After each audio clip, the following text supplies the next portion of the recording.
Selamat siang untuk rekan-rekan mahasiswa kelas teologi proper semuanya. Saya sangat berharap kita semua dan Anda semua dalam kondisi yang baik-baik semua, sehat-sehat semua. Dan untuk mahasiswa-mahasiswi yang sedang sakit hari ini, saya sangat berharap dan berdoa supaya Anda lekas sembuh dan bisa mengikuti pelajaran pada saat ini. Dan kita akan melanjutkan materi kuliah kita yang minggu lalu sudah kita pelajari, dan hari ini lewat media online kita akan mempelajari mengenai sifat Allah. Nah, minggu lalu kita sudah membahas sampai pada poin A, ya, poin A, bahwa sifat Allah yang pertama yaitu keberadaannya. Nah, keberadaan Allah, kalau dia Allah maka keberadaannya harus sangat nyata, ya, karena dia Allah. Dan kalau kita melihat dari sisi keberadaannya, bahwa Allah itu atau Allah itu bersifat imaterial dan tidak badani. Minggu lalu sudah kita bahas panjang lebar. Kemudian poin yang ke B, bahwa Allah secara keberadaannya ia tidak kelihatan oleh mata jasmani manusia. Nah, minggu lalu juga sudah pernah kita singgung sedikit, tetapi kita akan bahas lagi. Kita buka di dalam Yohanes pasal 1 ayat 18. Injil Yohanes pasal 1 ayat 18. Di sini firman Tuhan berbunyi demikian: tidak seorang pun yang pernah melihat Allah, tetapi anak tunggal Allah yang ada di pangkuan Bapa, dialah yang menyatakannya.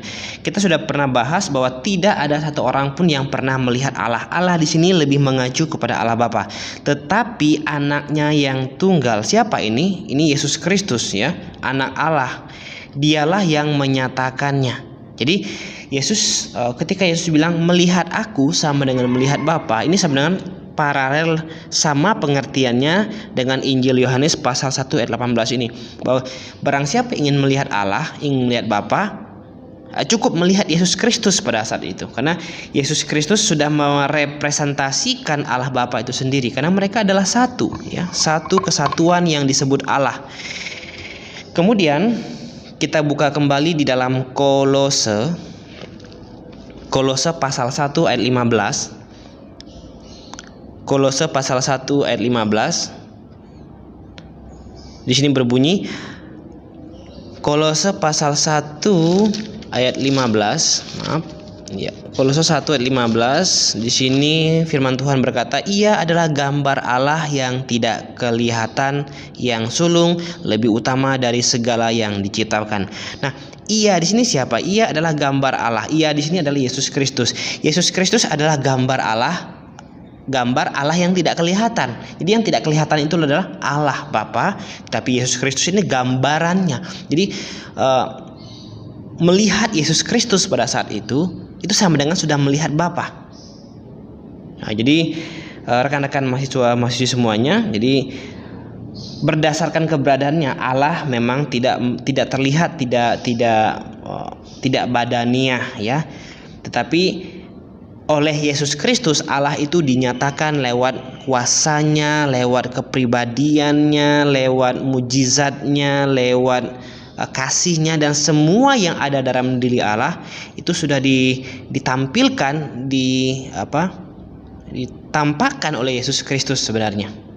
Nah, sekarang kita lihat poin C, bahwa Allah itu ada, Allah itu hidup, ya. Kaum ateis hari ini menolak ada Allah. Sebenarnya ketika mereka menolak ada Allah, itu sama dengan sebenarnya mereka sedang percaya itu ada, Allah itu ada, ya. Dengan penolakan mereka, saya tidak percaya ada Allah. Sebenarnya hari itu mereka sedang mengatakan bahwa Allah itu ada, dan mereka tidak mau percaya. Berarti Allah itu ada, gitu, ya. Nah, kita buka dalam Matius pasal 16 ayat 16. Matius pasal 16 ayat yang ke-16. Ya, Anda harus simak di Alkitab juga, ya, supaya kita sama-sama gampang memahaminya. Ayat 16, pasal 16 ayat 16, ya.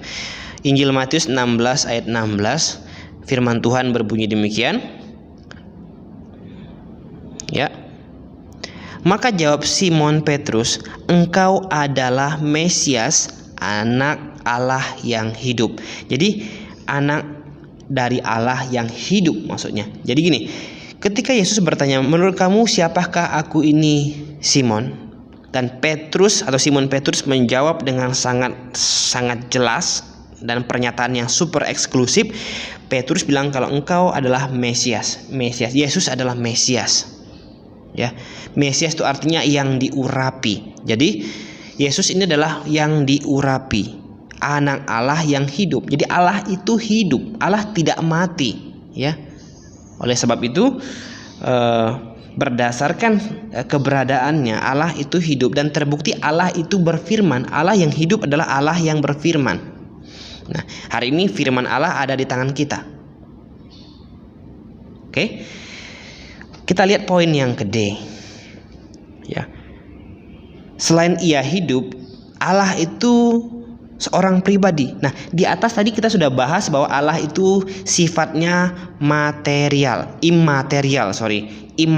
ini berlawanan atau antonim dari material. Kalau material itu sesuatu yang nampak, yang punya materi. Tapi kalau immaterial itu sesuatu yang tidak punya materi, tidak nampak. Tetapi kali ini berdasarkan keberadaannya, sifat Allah itu dia meskipun tidak badaniah atau imaterial, tetapi dia adalah seorang pribadi. Ia seorang pribadi. Dari mana kita bisa lihat itu? Kita buka di dalam 1 Korintus,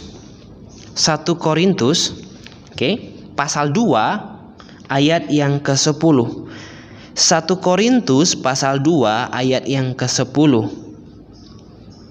Firman Tuhan berbunyi demikian. Karena kepada kita Allah telah menyatakan oleh Roh bahwa Roh menyelidiki segala sesuatu, bahkan hal-hal yang tersembunyi dalam diri Allah. Nah, perhatikan ayat ini. Menarik sekali kalau kita lihat di ayat 10 ini, karena Allah kepada kita Allah telah menyatakannya oleh Roh. Jadi Allah yang adalah Roh menyatakannya katanya ya.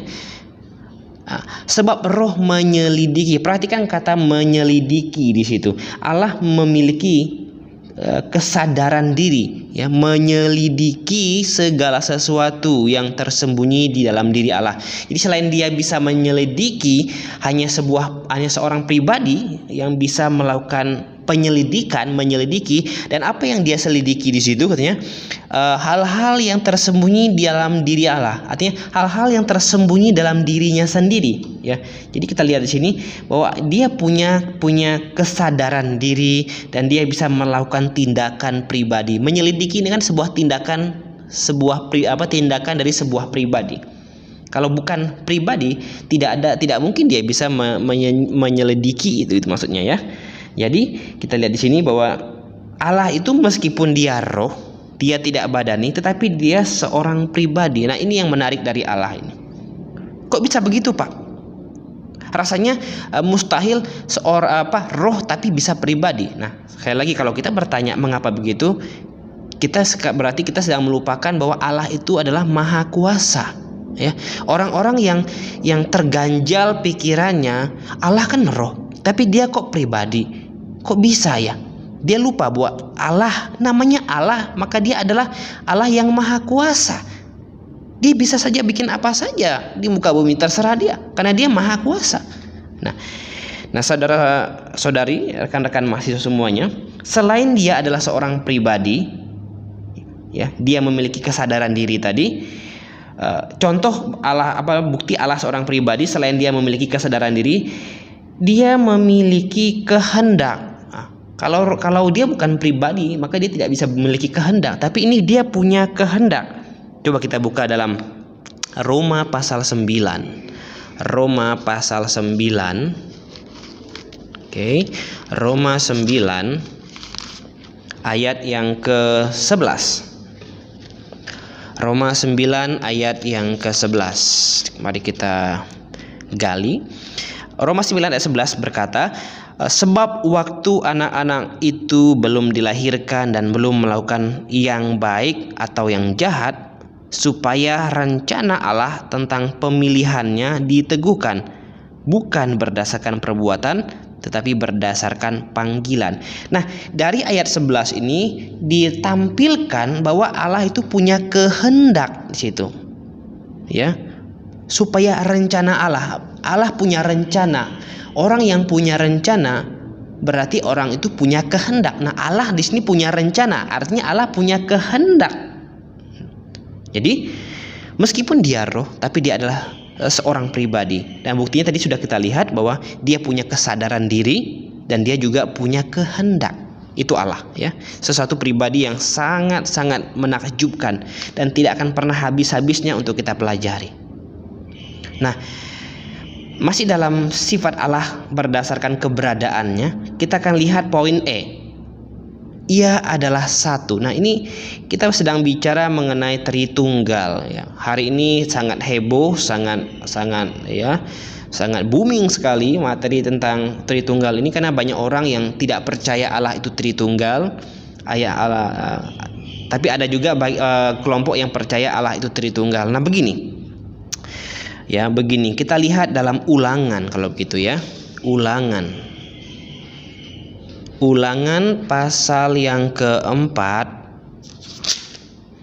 Ulangan pasal 4 ayat 35. Ulangan 4 ayat 35. Oke. Ulangan 4 ayat 35. Kita lihat di situ. Oke, saya akan bacakan, silakan Anda menyimak di Alkitab masing-masing. Engkau diberi melihatnya untuk mengetahui bahwa Tuhanlah Allah dan tidak ada yang lain kecuali Dia. Artinya Allah, Dia adalah satu-satunya Allah, ya. Dia adalah satu dan tidak ada lain selain Dia. Allah, kalau kita bicara Allah itu satu. Orang Kristen tidak percaya Allah itu tiga. Allah itu tetap satu. Tetapi kalau kita belajar dari Alkitab, kalau kita baca perjanjian lama dari Kejadian sampai Wahyu, kita menemukan ada satu pribadi Bapa yang disebut Allah.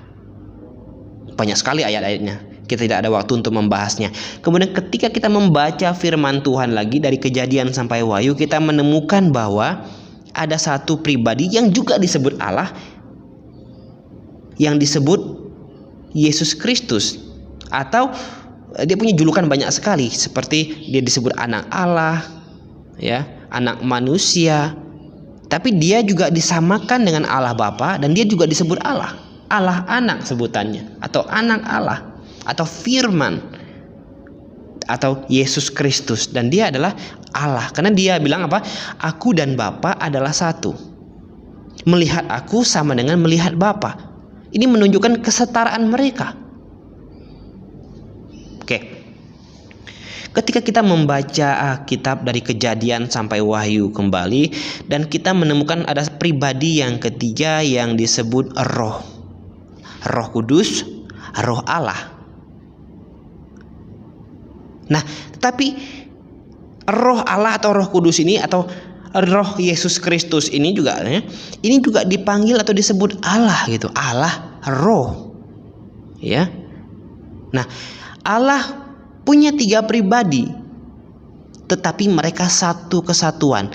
Kesatuan apanya yang satu? Mereka sama-sama disebut Allah. Mereka punya kuasa yang sama. Mereka punya otoritas yang sama. Ketika kita membaca Alkitab ada tulisan Allah, maka di dalamnya sudah mencakup Allah Bapa, Anak, dan Roh Kudus. Jadi sebenarnya tidak ada yang sulit untuk dipahami kalau kita mencintai kebenaran firman Tuhan, ya. Tidak ada yang sulit untuk dipahami kalau kita mencintai firman Tuhan. Lalu kita membaca lagi dalam Alkitab Kejadian sampai Wahyu, tapi kita tidak ketemukan ada pribadi keempat. Cukup tiga pribadi tadi. Dan kita kembali membaca dari Kejadian sampai Wahyu, kita temukan ketiganya adalah satu katanya. Nah, kita lihat di dalam 1 Yohanes pasal 5, ya. 1 Yohanes pasal 5 ayat yang ke-7. 1 1 Yohanes pasal 5 ayat 7, firman Tuhan berbunyi demikian, sebab ada 3 yang memberi kesaksian di dalam surga, katanya. Perhatikan, ada 3 yang memberi kesaksian di dalam surga. 1, Bapa, Firman, Roh Kudus. Dan ketiganya adalah satu. Jadi ini adalah firman Tuhan yang mutlak, pernyataan eksklusif yang menyatakan memang ada 3 pribadi, tidak bisa dipungkiri. Ketiga pribadi ini yang membedakan mereka adalah tugas mereka dan peranan mereka. Tetapi yang uniknya mereka ini satu. Mereka ini satu dan tak terpisahkan. Tidak ada yang yang lebih tinggi dan lebih rendah, tidak ada. Saya pernah mendengar ada orang bilang begini, Pak, ketika kita membaca, kita melihat cerita Stefanus ketika dia mau mati, mau meninggal, dia melihat katanya Allah, Yesus Kristus duduk di sebelah kanan Allah. Nah, lihat, ini menunjukkan bahwa Yesus Kristus lebih rendah. Jadi agak unik sekali, terlalu gampang menyimpulkan sesuatu tanpa menganalisa ayat tersebut. Yesus duduk di sebelah kanan Allah, itu sama sekali tidak menunjukkan posisi Yesus itu lebih rendah seperti itu. Perhatikan, kalau saya bilang si Budi duduk di sebelah kiri saya, ini sebelah kiri saya, ya, itu artinya sebenarnya si Budi ini sejajar dengan saya, karena dia berada di sebelah kiri saya. Berada di sebelah kiri saya bukan berarti si Budi lebih rendah dari saya, tapi justru si Budi sejajar. Nah, ini kalimat kata yang dipakaikan Yesus berada di sebelah kanan Allah Bapa, duduk di sebelah kanan Allah Bapa. Ini menunjukkan kesetaraan mereka sebenarnya. Bukan justru menunjukkan jenjang mereka, tidak seperti itu salah berpikir. Kecuali kalau firman Tuhan bilang begini, Yesus Kristus duduk di sebelah kanan agak bawah, pojok agak bawah. Nah, itu mungkin itu bisa jadi alibi atau alasan bagi mereka bahwa Yesus lebih rendah dari Allah Bapa. Tapi tidak ada firman yang menyatakan seperti itu. Stop untuk membuat atau menafsirkan pengajaran dan mengajarkan Yesus lebih rendah dari Allah Bapa. Sekali lagi, mereka adalah satu, tak terpisahkan. Ya, oke. Nah, ini dia sifat atau nature Allah berdasarkan keberadaannya. Nah, kita akan lihat yang kedua, sifat Allah yang kedua adalah ketritunggalan. Tadi sudah kita bahas sekilas. Ketritunggalan. Dia Dia 3, Allah itu 3 pribadi, tidak bisa dipungkiri, tapi bukan 3 Allah, ya. Nah, 3 pribadi ini merupakan satu kesatuan yang disebut Allah, dipanggil Allah. Allah Bapa, Allah Anak, Allah Roh Kudus. Mereka Allah. Dan mereka terlibat dalam yang namanya penciptaan. Baiklah kita, katanya. Elohim di situ. Kata Elohim ini punya pengertian lebih dari 2. Jamak dia. Berapa? Kita temukan ada 3 pribadi. Ini mengacu kepada 3 pribadi Elohim. Oke. Nah, kita lihat pengertian ketritunggalan dalam Perjanjian Lama, ya. Kata ganti jamak kita lihat dalam Kejadian, ya. Kejadian 1 ayat yang ke-26. Kejadian 1 ayat yang ke-26. Kejadian pasal 1 ayat yang ke-26, firman Tuhan bunyinya begini, berfirmanlah Allah, baiklah kita menjadikan manusia menurut gambar dan rupa kita, supaya mereka berkuasa atas ikan di laut dan seterusnya dan seterusnya. Kata ganti jamak, kita, saya itu tunggal, kamu itu ya orang kedua tunggal, kalian, mereka, kita, ini orang ketiga, jamak, ya, jamak di situ, ya. Jadi bukan 1, bukan 2, tapi lebih dari 2, 3 di situ. Kata ganti kita, ya. Kalau cuma ada 2 orang nggak seperti bilang kita, kamu dan saya, ya, kamu. Tapi kalau lebih dari 2, itu bisa menggunakan kata kita. Oke, dalam Perjanjian Lama seperti itu. Kemudian kita lihat juga dalam Kejadian pasal 19. Kejadian pasal 19. Kejadian pasal 19 di sini ayat yang ke-24. Kejadian 19 ayat 24. Kemudian Tuhan menurunkan hujan belerang dan api atas Sodom dan Gomora, ya, berasal dari Tuhan, dari langit. Nah, di sini kita lihat ada dua, Tuhan yang pertama dan Tuhan yang kedua. Ya, di sini ya dibedakan. Di sini ini menunjukkan ada dua yang dimaksudkan di sini, dua pribadi di sini. Ya, Tuhan menurunkan hujan belerang dan api atas Sodom dan Gomora berasal dari Tuhan, dari langit. Ya. Tapi sekali lagi ini tidak menunjukkan bahwa Tuhan itu ada dua, bukan. Tapi sedang menggambarkan dua pribadi di sini ya. Kemudian kita lihat kembali bahwa kerap kali dalam firman Tuhan yang ketiga, kerap kali kita menemukan bahwa Allah Bapa dipisahkan atau dibedakan dengan anak. Anak dibedakan dengan Allah Bapa. Coba kita lihat beberapa ayat. Yang pertama Mazmur pasal 2. Mazmur pasal 2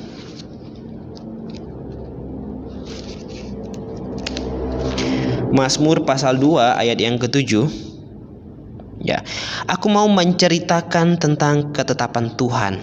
Ia berkata kepadaku, anakku, engkau telah kuperanakan pada hari ini. Nah, perhatikan kata Tuhan, perhatikan kata anak di situ.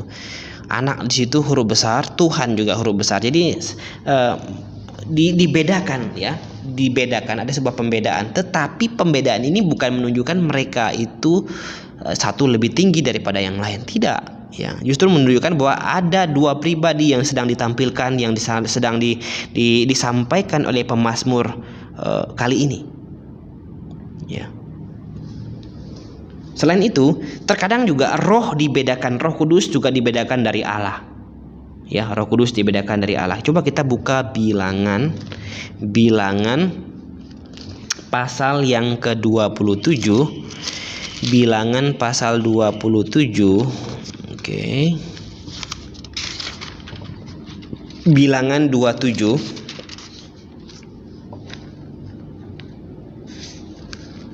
ayat 18.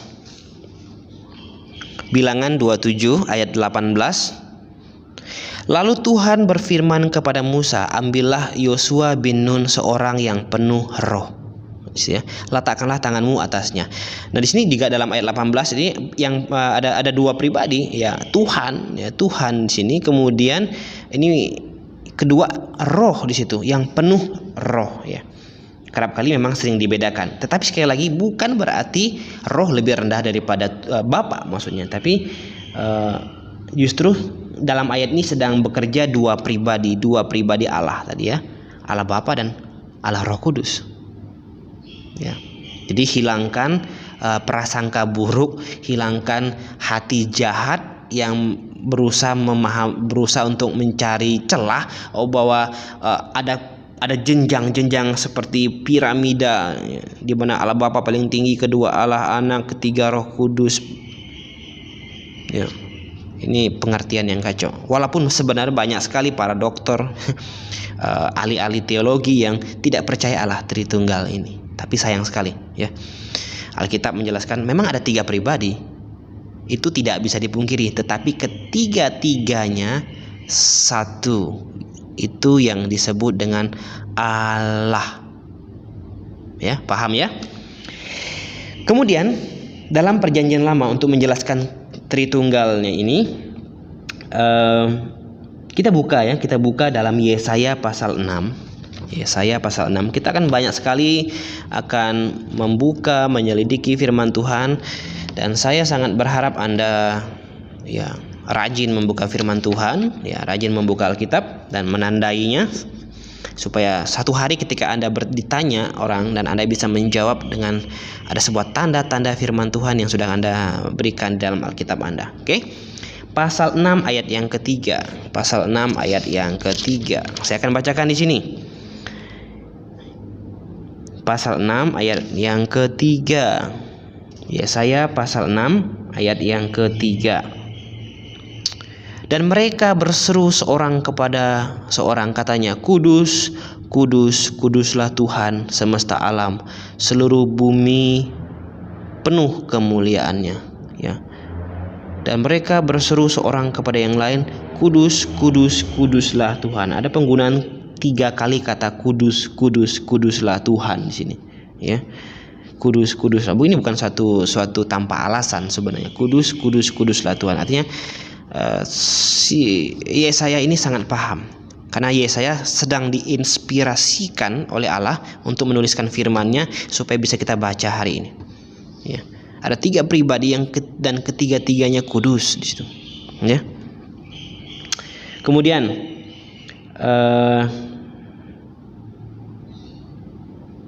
kita buka kembali di dalam ini, kalau kita lihat ya,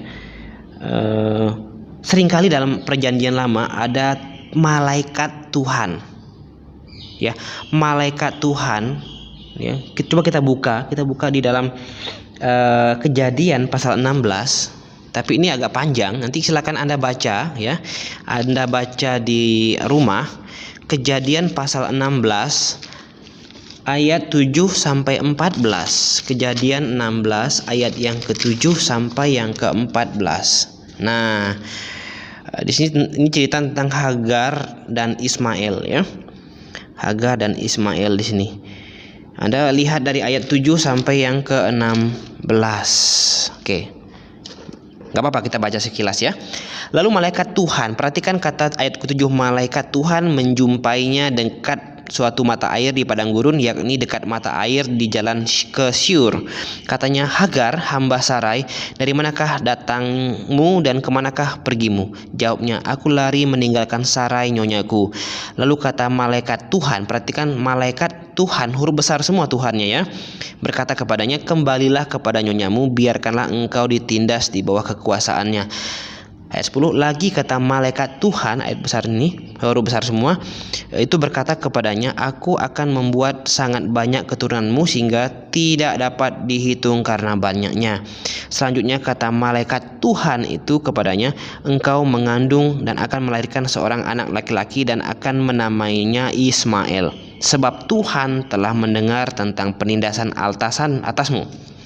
Seorang laki-laki yang lakunya seperti keledai liar, demikianlah nanti anak itu. Tangannya akan melawan tiap-tiap orang dan tangan tiap-tiap orang akan melawan dia. Dan di tempat kediamannya ia akan menentang semua saudaranya. Kemudian Hagar menamakan Tuhan yang telah berfirman kepadanya itu dengan sebutan Engkau El Roi. Sebab katanya, bukankah di sini kulihat dia yang telah melihat aku? Sebab itu sumur tadi disebut orang sumur Lahairoi, letaknya dekat Kades dan Beret. Lalu Hagar melahirkan seorang anak laki-laki bagi Abraham, dan Abraham menamai anak yang dilahirkan Hagar itu Ismail. Abraham berumur 86 tahun ketika Hagar melahirkan Ismail baginya. Nah, kita sering menemukan kata Tuhan, huruf besar semua tadi, dan juga ada penggunaan kata Tuhan di mana huruf kecil dan Tuhan T-nya huruf besar. Jadi Tuhan huruf kecil dan Tuhan huruf besar semua. Nah, ini sering dibedakan karena malaikat Tuhan huruf besar semua ini biasa mengacu kepada yang namanya istilahnya ini Allah. Ini bukan malaikat, tapi ini Allah sendiri, ya, Allah sendiri. Yang datang langsung, ya, Allah sendiri, atau kita sering sebut sebagai Kristofani, yang datang langsung bertemu dengan manusia, ya. Kristofani, Kristus yang menampakkan diri dalam perjanjian lama, ya, karena Kristus juga nanti akan disebut Tuhan, ya, Tuhan. Nah, malaikat Tuhan ini bukan malaikat biasa yang datang kepada, ini Allah sendiri, gitu, ya, Allah sendiri.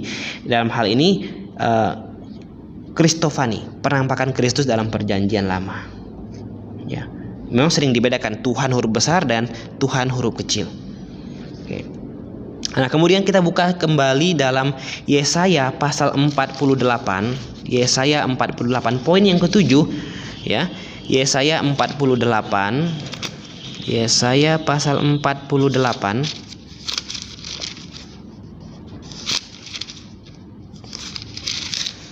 Mari kita baca ayat yang ke-16. Yesaya 48 ayat 16. Oke. Nah, mendekatlah kepadaku, dengarlah ini. Dari dahulu tidak pernah aku berkata dengan sembunyi, dan pada waktu hal itu terjadi, aku ada di situ. Dan sekarang Tuhan Allah mengutus aku dengan roh-Nya. Perhatikan, ini ada 3 pribadi ditampilkan dalam ayat 16 ini. Pribadi yang pertama katanya di situ, dari dahulu tidak pernah aku dengar berkata pada waktu itu, dan sekarang Tuhan Allah, ya, aku dan ini Tuhan Allah. Kemudian ada kata mengutus aku dengan roh-Nya. Ya. Mendekatlah kepadaku, ya, mendekatlah kepadaku di sini, ya, katanya. Ku di sini huruf besar, ya. Dengarlah ini. Dari dahulu tidak pernah aku berkata dengan sembunyi. Aku di sini Allah, ya. Dan pada waktu hal itu terjadi, aku ada di situ. Dan sekarang Tuhan Allah mengutus aku dengan roh-Nya. Jadi ada aku huruf besar, Tuhan Allah, dan roh-Nya. Ini Tritunggal yang ditampilkan di dalam Perjanjian Lama, khususnya dalam Yesaya pasal 48 ayat 16 ini. Ya, sebenarnya sudah banyak sekali clue-clue, ya, yang kita bisa lihat bahwa memang Allah itu punya 3 pribadi, tetapi ketiganya itu sering itu adalah satu, tidak bisa terpisahkan. Meskipun kadang-kadang muncul dalam 2 pribadi atau kali ini 3 pribadi di situ, ya. Nah, ini dalam Perjanjian Lama. Nah, sekarang kita lihat ketritunggalannya, penjelasannya dalam Perjanjian Baru. Nah, Perjanjian Baru lebih jelas lagi di sini, ya. Nah, kita lihat Yohanes pasal 6 ayat 27. Injil Yohanes pasal 6. Injil Yohanes pasal 6 ayat yang ke-27. Nah, firman Tuhan begini bunyinya, bekerjalah bukan untuk makanan yang akan binasa, yang akan dapat binasa, melainkan untuk makanan yang bertahan sampai kepada hidup yang kekal, yang akan diberikan Anak Manusia kepadamu, sebab dialah yang disahkan oleh Bapa Allah dengan materainya. Nah, di sini di ayat ini kita lihat bahwa disahkan oleh Bapa Allah. Jadi Bapa disebut Allah di situ, ya. Bapa disebut Allah. Ini menunjukkan keilahian Bapa itu sendiri. Bapa, yang sering kita sebut Bapa, itu juga adalah Allah di sini. Oke, paham, ya? Nah, sekarang kita buka dalam 1 Yohanes pasal yang ke-5 ayat 20. 1 Yohanes pasal 5 ayat 20. Kita lihat di situ firman Tuhan berbunyi apa? 1 Yohanes pasal 5 ayat 20, akan tetapi kita tahu bahwa Anak Allah telah datang dan telah mengaruniakan pengertian kepada kita supaya kita mengenal yang benar, dan kita ada di dalam yang benar, di dalam Anaknya Yesus Kristus. Dia adalah Allah yang benar dan hidup yang kekal. Nah, kalau dalam Injil Yohanes pasal 6 ayat 27 sedang menunjukkan atau menjelaskan tentang keilahian Bapa itu sendiri. Nah, kali ini di 1 Yohanes pasal 5 ayat 20 ini sedang menjelaskan keilahian Anak Allah itu sendiri. Lihat di bagian ayat terakhir, ya. Di dalam Anaknya Yesus Kristus, Dia adalah Allah. Jadi Yesus adalah Allah, Bapa adalah Allah di situ. Nah, ini yang buat mereka jadi satu, karena keduanya sama-sama Allah di sini, ya. Nah, sekarang kita lihat keilahian Roh. Apakah Roh disebut Allah juga? Nah, kita buka dalam Kisah Para Rasul. Kisah Para Rasul pasal 5, ya. Mari kita belajar dengan penuh hati yang bersungguh-sungguh ingin mencari kebenaran, ya. Siapa saja, ya, mungkin secara khusus ini untuk mahasiswa-mahasiswi GITS, Grape International Theological Seminary. Tapi barang siapa yang menonton video ini, mari kita belajar dengan penuh hati yang rindu untuk mencari kebenaran, bukan rindu membenarkan diri atau mencari pembenaran. Kita tidak mencari pembenaran, tapi mencari kebenaran. Mungkin apa yang sudah kita pahami hari ini berbeda dengan apa yang hari ini kita pelajari di Alkitab. Kalau ini yang Alkitab yang kita pelajari benar, tinggalkan konsep yang salah dari kita. Nah, itu yang disebut mencari kebenaran. Tapi kalau kita memaksakan apa yang sudah kita pahami dan kita minta dan kita mau Alkitab yang ikut kita, ini salah. Itu berarti sedang mencari pembenaran. Nah, di sini firman Tuhan bilang apa? Kisah Rasul 5 ayat 3. Ya. Tetapi Petrus berkata, Ananias, mengapa hatimu dikuasai iblis sehingga engkau mendustai Roh Kudus dan menahan sebagian dari hasil penjualan tanah itu. Perhatikan ayat yang keempatnya. Selama tanah itu tidak dijual, bukankah itu tetap kepunyaanmu? Dan setelah dijual, bukankah hasilnya itu tetap dalam kuasamu? Mengapa engkau merencanakan perbuatan itu dalam hatimu? Engkau bukan mendustai manusia, tetapi mendustai Allah. Perhatikan di sini bahwa di dalam ayat yang ketiga digunakan istilah mendustai Roh Kudus. Di dalam ayat keempat, ya, ayat keempat di sini pakai mendustai Allah. Jadi Ananias saat itu mendustai Roh Kudus, sebenarnya sedang mendustai Allah. Kenapa? Karena Roh Kudus sama dengan Allah. Jadi jelas sekali ayat ini ya. Jadi Yohanes pasal 6 ayat 27 tadi sedang menjelaskan keilahian Bapa. 1 Yohanes pasal 5 ayat 20 sedang menjelaskan keilahian Yesus Kristus. Kisah Rasul pasal 5 ayat 3 dan 4 sedang menjelaskan keilahian Roh Kudus. Jadi ketiga-tiganya adalah Allah dan ketiga-tiganya adalah satu yang disebut Allah meskipun tiga pribadi. Saya harap Anda sampai dengan poin ini Anda semua bisa memahaminya ya. Dan kita akan lihat banyak sekali dalam Alkitab juga ya menjelaskan bahwa ketiganya itu adalah satu. Tadi kita sudah lihat di 1 Yohanes pasal 5 ayat 7. Ketiganya adalah satu. Dan ketiga-tiganya kerap bersama-sama. Nah, kita lihat dalam Matius pasal 3. Nah, ini kita sudah tahu semua. Pasal 3 mulai dari ayat yang ke-16. Ya. Ini tentang Yesus dibaptis ya.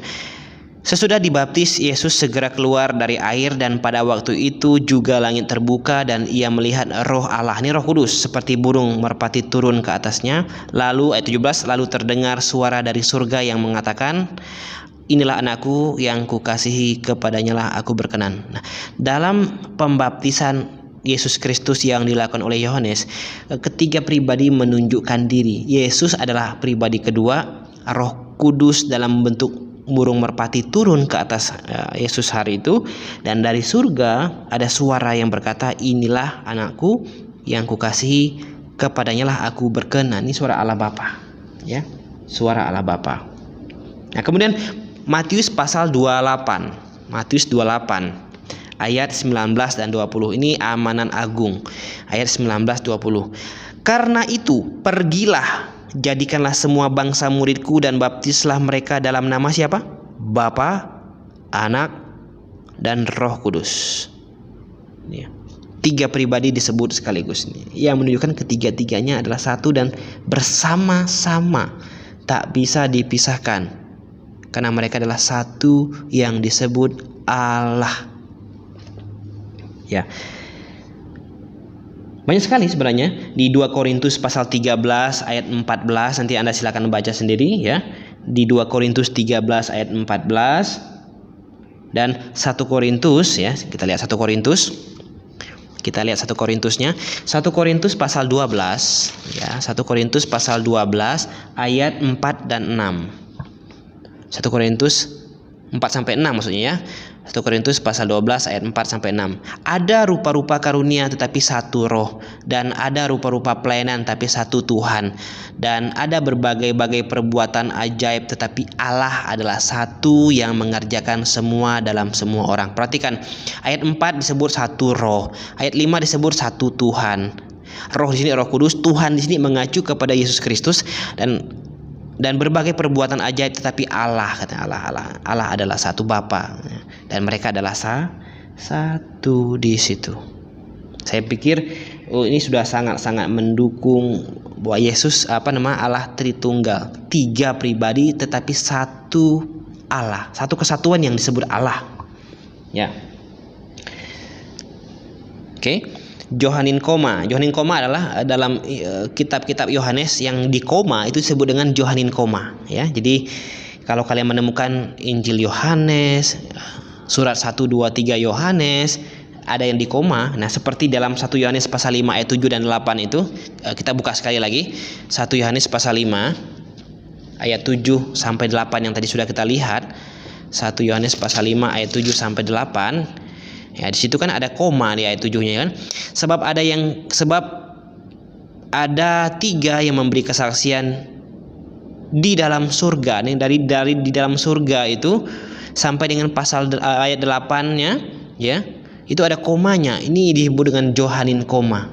Nah, banyak orang Kristen tidak paham ini. Mereka pikir katanya kalau ayat-ayat yang dikasih koma itu maksudnya ya, di dalam teks bahasa asli bahasa Yunani TR, Tectus Recaptus, kalimat ini, ayat ini ada. Ya, Tectus Recaptus, teks yang dijaga. Tectus, teks Recaptus, recap yang dijaga, yang dipegang, yang dipelihara. Ini ada. Tetapi di dalam kitab bahasa Yunani versi CT itu apa? Critical text. Teks Alkitab bahasa Yunani yang dibuat untuk mengkritik Tectus Recaptus tadi. Ini tidak ada. Jadi Anda bayangkan ayat ini hilang di dalam CT. Nah, sayangnya banyak sekali di Indonesia orang-orang menggunakan CT. NIV itu sehingga menerjemahkan kitab dari bahasa Yunani CT. Maka banyak ayat-ayat yang hilang. Ya, yang kadang-kadang tidak nyambung dan sebagainya. Nah, tanda kurung di sini menunjukkan bahwa di dalam bahasa Yunani versi Tectus Recaptus yang kita percayai, yang oleh King James, Alkitab King James Version diterjemahkan, itu menerjemahkan dari bahasa Yunani Tectus Recaptus. Ini ada. Ya, ini ada. Jadi ada argumentasi kontekstual berdasarkan konteks di situ ya. Jadi berdasarkan konteks ini ada kesaksian tentang anak Allah dan sebagainya ya. Kita bisa melihat bahwa ada 3 pribadi di surga, Allah Bapa dan Anak. Di bumi ada yang memberi kesaksian ya, yaitu roh dan air dan darah. Ini siapa? Manusia. Karena manusia diciptakan sesuai dengan gambar Allah ya, sesuai dengan gambar Allah dan seterusnya. Oke, kita akan lanjut ya. Kita akan masuk ke dalam poin ke C, bidat-bidat yang berhubungan dengan Tritunggal ini. Jadi bidat ini adalah orang-orang yang berbeda gitu ya, yang ini. Nah, yang tidak sesuai atau menyimpang dari Alkitab. Yang pertama ada Arianisme. Arianisme ini menyangkal keilahian Kristus. Menyangkal keilahian. Nah, Arianisme inilah nenek moyangnya dari kelompok Saksi Yehova yang meragukan keilahian Kristus. Mereka percaya Yesus Allah, tapi Allah dalam konteks Allah kecil, lebih rendah daripada Allah Bapa. Barang siapa yang tidak percaya Yesus Allah, atau barang siapa yang membuat ketiga pribadi ini berjenjang, bukan membuatnya sama, itu sebenarnya sedang melakukan kejahatan terhadap Allah itu. Karena firman Tuhan bilang mereka satu, mereka sama. Yesus bilang aku dan Bapa adalah satu. Melihat aku sama dengan melihat Bapa. Justru Yesus Kristuslah yang merepresentatifkan Allah Bapa kepada manusia, memperkenalkannya kepada manusia. Ya. Jadi kalau ada kekristenan yang mengkotak-kotakkan atau yang membuat ketiga pribadi ini jadi seolah-olah satu dari yang lainnya lebih tinggi, lebih tinggi satu dari yang lainnya, atau sebaliknya, sedang berbuat kejahatan melawan Allah. Perhatikan, camkan itu kalau Anda yang menonton ini. Ya. Arianisme menyangkal keilahian Kristus. Padahal tadi kita sudah baca ya, kita sudah pelajari di dalam 1 Yohanes pasal yang ke berapa tadi? Pasal yang ke-5 ayat 20 itu sedang menjelaskan bahwa Yesus adalah Allah. Kenapa ada orang tak percaya Yesus adalah Allah? Ini lucu sekali. Dia sedang membuat pembenaran untuk pengajarannya, bukan sedang mencari kebenaran demi pengajarannya. Nah, yang kedua ada bidat ya, ada kelompok yang menyimpang dari Alkitab, Apollinarianisme ya. Apollinarianisme ini menyangkal kemanusiaan Kristus. Ini kebalikan dari Arianisme. Arianisme menyangkal keilahiannya. Ini kelompok Apollinarianisme ini justru menyangkal kemanusiaannya dan tidak percaya Yesus itu manusia, Yesus itu Allah gitu. Nah, ini juga salah ya. Karena Yesus datang dalam pribadi Allah. Allah yang tadi manusia. Kalau dalam kita baca dalam Filipi pasal 2 ayat 6 sampai 7 di situ ya. Kita lihat sebentar ya. Kita lihat di dalam Filipi pasal 2 ayat 6 sampai 7. Ayat 5 mulai ini. Ayat 6 ya. Yang walaupun dalam rupa Allah tidak menganggap kesetaraan ya, Yesus ini tidak menganggap kesetaraan dengan Allah itu sebagai milik yang harus dipertahankan, melainkan telah mengosongkan dirinya sendiri dan mengambil rupa seorang hamba dan menjadi sama dengan manusia. Dan dalam keadaan sebagai manusia ia telah merendahkan dirinya dan taat sampai mati, bahkan sampai mati di kayu salib. Jadi Yesus yang tadinya setara dengan Allah di surga dan melupakan kesetaraannya itu demi manusia yang berdosa, dan dia jadi manusia, mengosongkan dirinya. Kata mengosongkan dirinya ini sama dengan kata kenosis, meninggalkan segala kemuliaannya, segala kemewahannya, segala keilahian, meninggalkan posisinya sebagai Allah yang jadi seorang hamba untuk mati demi manusia. Jadi dia ketika Yesus Kristus ada di bumi, dia adalah manusia seutuhnya dan dia juga adalah Allah seutuhnya. Ya, paham ya? Jadi bukan separuh manusia, separuh Allah, bukan. Dia manusia 100% karena dia mengalami semua yang dialami manusia kecuali satu, dosa. Yesus tidak berdosa. Tipu daya tidak ada dalam mulutnya, kata Petrus. Manusia ini, kita manusia hidup dalam dosa. Dia adalah Allah di situ. Karena dia tak berdosa, hanya Allah sendiri yang tak berdosa. Jadi 100% dia Allah, 100% dia manusia. Lalu yang mati itu apanya? Di Alkitab tadi bukan Allahnya yang mati, keilahiannya tidak mati, tapi sisi kemanusiaannya yang mati di kayu salib. Ini orang banyak salah ya. Orang banyak salah paham di sini. Allah mati, Allah tak pernah mati. Yang mati itu adalah sisi kemanusiaan Yesus Kristus. Tapi sisi keilahiannya tidak pernah mati karena dia Allah. Oke. Ada kelompok Unitarianisme. Unitarianisme menyangkal pribadi Allah, anak dan roh. Dia tidak percaya Allah itu Yesus Kristus itu pribadi, roh itu pribadi. Jadi ini Unitarianisme. Jadi benar-benar Allah itu satu, Bapa itu sendiri gitu loh. Ini juga salah karena bertentangan dengan ayat-ayat dalam Alkitab yang menyatakan ketiganya adalah pribadi dan ketiganya adalah satu dan mereka disebut Allah di situ. Nah, kemudian ada yang keempat, bidat keempat namanya monarkianisme.